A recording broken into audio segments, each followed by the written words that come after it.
அகர முதல எழுத்தெல்லாம் ஆதி பகவன் முதற்றே உலகு.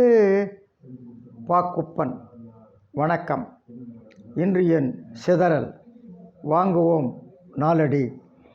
சான்றோர் பெருமக்களே, நாலடியாரில் மேன்மக்கள் என்ற தலைப்பில் ஒரு நல்ல பாடல். கடித்து கரும்பினை கண் தகர நூறி இடித்து நீர் கொள்ளினும் இன்சுவைத்தே ஆகும். வடுப்பட வயது இறந்த கண்ணும் குடிப்பிறந்தார் கூறார் தம் வாயிற் சிதைந்து. நாலடியார் மிக அழகான பாடல். கரும்பினை பல்லால் கடித்தும் அதன் கணுக்கள் நெறியுமாறு ஆலையிலிட்டு சிதைத்தும் உரலிலிட்டு இடித்தும் அதன் சாற்றை கொண்டாலும் அந்த சாறு இனிய சுவை உடையதாகவே இருக்கும். நீ என்ன பண்ணாலும் சரி, பல்லில் கடிக்கிறியா சரி, கரும்பு ஆலையில் இட்டு அதை சிதைக்கிறியா, கணுக்கள் நெறியுமாறு சரி, பஞ்சு பஞ்சாக வெளியே வரும். ஆலையில் இட்டுங்கன்னா கரும்பு சாறு எடுக்கிற நமது ஆலை பார்க்குறோம்.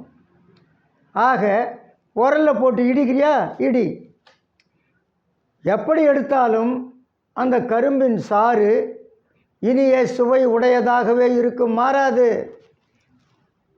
அது இனிப்பாகவே இருக்கும், சுவையுடையதாகவே இருக்கும்.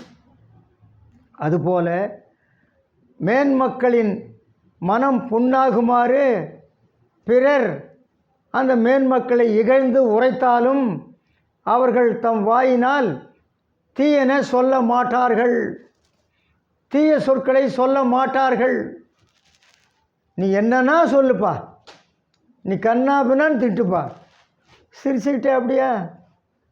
தன் வாயினால் அவர்கள் சொல்கிற சொற்களை திரும்பி கூற மாட்டார்கள்.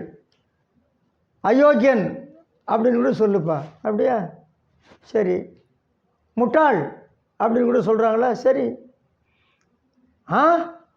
நானா முட்டாள் அப்படி சொல்ல மாட்டாங்க. யார் அவங்க? மேன்மக்கள்.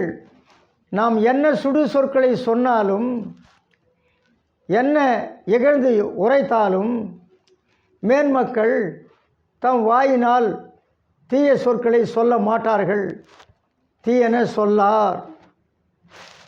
அதுதான் மேன்மக்களுடைய இயல்பு. ஆக பிறர் எவ்வளவுதான் வருத்தினாலும் மேன்மக்கள் தம்முடைய நற்குணத்தையே வெளிப்படுத்துவர், நல்ல குணத்தை தான் வெளிப்படுத்துவாங்களே தவிர எந்த காலத்திலும் தீய சொற்களை சொல்ல மாட்டார்கள்.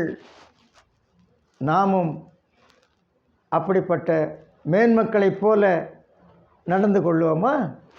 நன்றி, வணக்கம்.